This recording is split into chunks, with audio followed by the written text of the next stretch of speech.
நக்கீரன் நிகழ்ச்சி நான் உங்ககிட்டேருந்தே தொடங்குறேன்.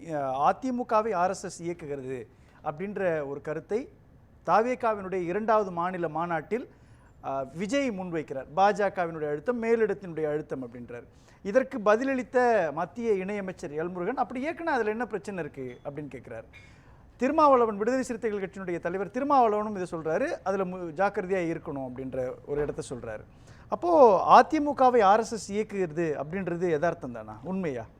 பாஜக இயக்குதுன்னு சொல்லிட்டு இருக்கிறது சாத்தியம் இருந்தால் ஆர்எஸ்எஸ் இயக்குதுன்னு சொல்கிறது எந்த அளவுக்கு நுட்பமானது?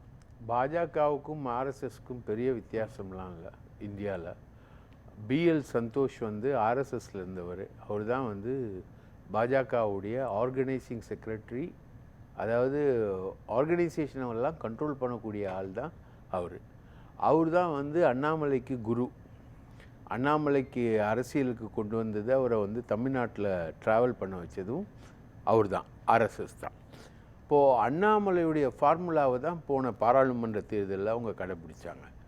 அதாவது அதிமுகவை பலவீனப்படுத்துவது, அதிமுகலேருந்து ஓபிஎஸ்ஸு மற்றவங்க எல்லாரையுமே, அந்த முக்குலத்தூர் கம்யூனிட்டின்னு சொல்லக்கூடிய எல்லாரையுமே தூக்குறது.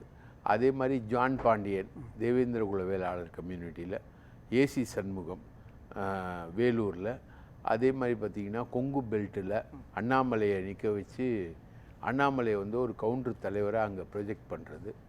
அதுக்கப்புறம் அப்படியே வரும்போது வன்னியர் தலைவராக சௌமியா அன்புமணியை ப்ரொஜெக்ட் பண்ணுறது.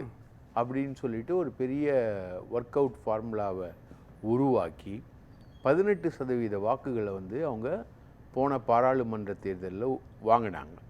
அந்த 18% வாக்குகள் வந்து பாஜக கூட்டணி பெற்ற வாக்குகள், ரைட்டுங்களா? அது வந்து நம்ம டிடிவி தினகரன் மாதிரி ஆட்கள் எல்லாமே அவங்க வாங்கினாங்க.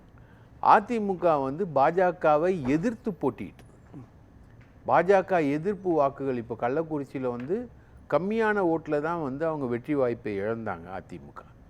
ஆனாலும் அவங்க வந்து பாஜகவை எதிர்த்து எஸ்டிபிஐ, தேமுதிக ஆகிய கூட்டணிகளோடு அவங்க போட்டிட்டு அவங்க வாங்கின ஓட்டு 19.8%, கிட்டத்தட்ட 20%.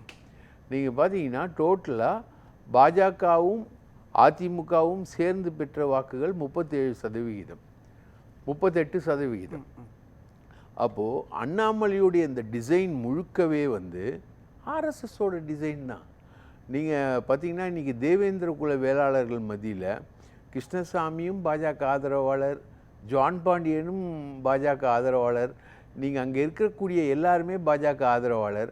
நரேந்திர மோடியே தும் தேவேந்திரா நரேந்திரா அப்படின்ற அளவுக்கு அந்த கேஸ்ட் நேமை வந்து 4 ஜாதியும் ஒன்றாக்குற அளவுக்கு அவர் பேசுகிறார். ஸோ அந்த மக்களை வினோவர் பண்ணுறதுக்கு அப்படி ஒரு மெத்தடு, அதே மாதிரி முக்குலத்தோரை வினோவர் பண்ணுறதுக்கு ஒரு மெத்தட். நான் கேட்குறது, கூட்டணி வேறு கொள்கை வேறுன்னு இபிஎஸ் சொன்னதுக்கு பிறகு ஆர்எஸ்எஸ் தான் அதிமுகவை இயக்குதுன்னு சொல்கிறது லாஜிக்காக சரியா? இன்னொன்று, பாஜகவை ஆர்எஸ்எஸ் இயக்குதுன்னா அவங்களுடைய சித்தாந்தத்தினுடைய அடிப்படையில் அவங்க பார்க்குறாங்க. திராவிட சித்தாந்தத்தினுடைய அடிப்படையில் இருக்கக்கூடிய அதிமுகவை ஆர்எஸ்எஸ் இயக்குதுன்னு சொல்கிறது கொள்கை வேறு கூட்டணி வேறுன்னு நிலைப்பாட்டை அறிவித்ததுக்கு பிறகு தொடருதுன்றது பின்னணி பார்க்க வேண்டியது இருக்கு. அதாவதுங்க, அவங்க போராடுறாங்க, அதிமுக போராடுது, அதுக்குள்ளே வெளியில் வரணுன்றது. இப்போ என்ன பிரச்சனை அங்கே நடக்குது தெரியுங்களா? இந்த 18% வாக்குகள் வந்து அண்ணாமலை வாங்கினதும், 20% வாக்குகள் வந்து எடப்பாடி வாங்கினதும், ரெண்டுத்தையும் பொருத்தி பார்த்தீங்கன்னா உங்களுக்கு வருது 40 வருது. 40னா ஈக்குவல் ஓட் ஷேர் தானே. அப்போ ஈக்குவல் ஓட் ஷேர்னா ஈக்குவல் சீட்டு தானே. அப்போது 117 சீட்டு பிஜேபிக்கும் 117 சீட்டு அதிமுகவுக்கும் அப்படின்றது தானே அந்த ஈக்குவல் ஷேருக்குள்ளே வரணும், ரைட்டுங்களா? இப்போது பாஜக வந்து அந்த டைமில் தன்னோட வைத்திருந்த கூட்டணி கட்சிகள், பாமகவாக இருக்கட்டும், அது 2 ஆயிடுச்சு, அன்புமணி இங்கே வருவார்னு வைங்க. அந்த மாதிரி பாமகவாக இருக்கட்டும், ஜான் பாண்டியனாக இருக்கட்டும், டிடிவி தினகரனாக இருக்கட்டும், இவங்களை எப்படி ஹேண்டில் பண்ண போகிறாங்க அப்படின்றது பாஜகவுக்கு ஒரு பாஜக அதிமுக கூட்டணியில் ஒரு மிகப்பெரிய குழப்பம். அந்த 117 வந்து டிசைட் பண்ண வேண்டியது நான். அங்கே தான் வந்து எடப்பாடி முதலமைச்சராக வரணுன்ற கோரிக்கை அங்கே தான் வருது. அண்ணாமலை சொல்கிறாரு, அதை நயினார் நாகேந்திரன் சொல்கிறாரு, ஆனால் அமித்ஷா சொல்லவே மாட்டுறாரு. இல்லை, நான் கேட்குறது, நீங்கள் சொல்கிற மாதிரி நயினார் நாகேந்திரன் வெளிப்படையாக சொல்றாரு, அதிமுக தான் டிசைடிங் ஃபேக்டர், அதிமுக தலைமையில் தான் என்டிஏ கூட்டணி தமிழ்நாட்டில் இருக்கின்றார். கடுமையாக எடப்பாடி கே பழனிசாமியை விமர்சித்து வந்த அண்ணாமலை திருநெல்வேலியில் நடந்த அந்த பாஜகவினுடைய பூத் கமிட்டி மீட்டிங்கில் வெளிப்படையாக சொல்றாரு, அண்ணன் எடப்பாடி கே பழனிசாமி முதலமைச்சர் வேட்பாளராக்குவோம் அப்படின்னு. எல்லாரும் இறங்கி வந்ததுக்கு பிறகு ஆர்எஸ்எஸ் இயக்குது அப்படின்ற அஜெண்டான்றது திமுகவால் முன்வைக்கப்படுற அஜெண்டா தானே மாறுது. அப்படி இல்லைங்க. அதாவது ஆர்எஸ்எஸ் இயக்குதுன்றது எங்கே தெரியுதுன்னா, ஆர்எஸ்எஸோட அஜெண்டா நான் சொல்கிறேன் இல்லைங்களா, பாஜகவுக்கு மிக அதிகமான சீட்டுகள் வேண்டும் என்பது தான் ஆர்எஸ்எஸோட அஜெண்டா. அதுக்காக அவங்க வைக்கக்கூடிய ஒரு நியாயமான வாதம்னு கூட சொல்லலாம். 18% அண்ணாமலை தலைமையில் அவங்க வாங்கின வாக்குகளை வந்து அவங்க வைக்கிறாங்க. அப்போது அவங்க ஒரு 100 சீட்டு அவங்க கையில் 100க்கு மேலே ஒரு சீட்டை கொடுத்துட்டு, அங்கே தான் 100க்கு மேலே சீட்டை நீங்கள் அவங்களுக்கு கொடுத்துட்டிங்கன்னா அதிமுக ஈக்குவல் பார்ட்டி ஆகிடுன்னு வச்சுக்கோங்களேன். ஈக்குவல் பார்ட்டியாக வருதுன்னா அடுத்து ஃபார்ம் ஆகிற கவர்மெண்ட்டு கூட்டணி அரசாங்கமாக தான் ஃபார்ம் ஆக முடியும். 117ன்னு வச்சா கூட நக்கீரன் பிரகாஷ் தானே சொல்கிறாரு, நான் அதிமுகவில் இருந்து இல்லை பாஜகவிலேருந்து நாங்கள் 117 கேட்டோம், அவங்க கொடுக்கலன்றது கிடையாது. இல்லை, இப்போ அதிமுகவை பாஜக இயக்குதுன்னா எந்த அடிப்படையில் இயக்குதுன்னு நம்ம சார் அமித்ஷா தான் சார். அமித்ஷா வராரு சார். அவர் நடுவில் வந்து அதிமுகவிலிருந்து முதல்வர் யார் என்பதை வந்து அதிமுகவிலிருந்து முதல்வர் தேர்ந்தெடுக்கப்படுவார் அப்படின்றதோடு நிறுத்தினார். ஏன் எடப்பாடின்றத இன்னைக்கு வரைக்கும் அமித்ஷா சொல்லலை. அண்ணாமலை சொல்கிறாரு, நயினார் நாகேந்திரன் சொல்கிறாரு, எல்லாரும் சொல்கிறாங்க. ஏன் அமித்ஷா ஏன் சொல்லலை? எப்போவுமே ஒரு தேசிய தலைவர், ஒரு தேசிய கட்சிங்க இங்கே வருதுன்னு வைங்களேன், இந்திரா காந்தி வராங்க, இல்லை ராகுல் காந்தி வராங்க, இல்லை பிரகாஷ் காரட் வராரு, சீதாராம் யெச்சூரி வராரு, யார் வந்தாலும் அகில இந்திய தலைவர் தான் லைனை சொல்வார். பார்ட்டியுடைய முக்கியமான டிமாண்டை சொல்லக்கூடியவர் யார்? அகில இந்திய தலைவர்.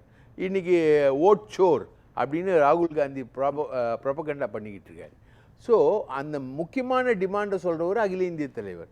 அந்த மாதிரி சொல்லக்கூடிய அகில இந்திய தலைவரான அமித்ஷா ஒரு முறை பாஜகவும் அதிமுகவும் இணைந்து கூட்டணி ஆட்சி அமைக்கும் அப்படின்னார்.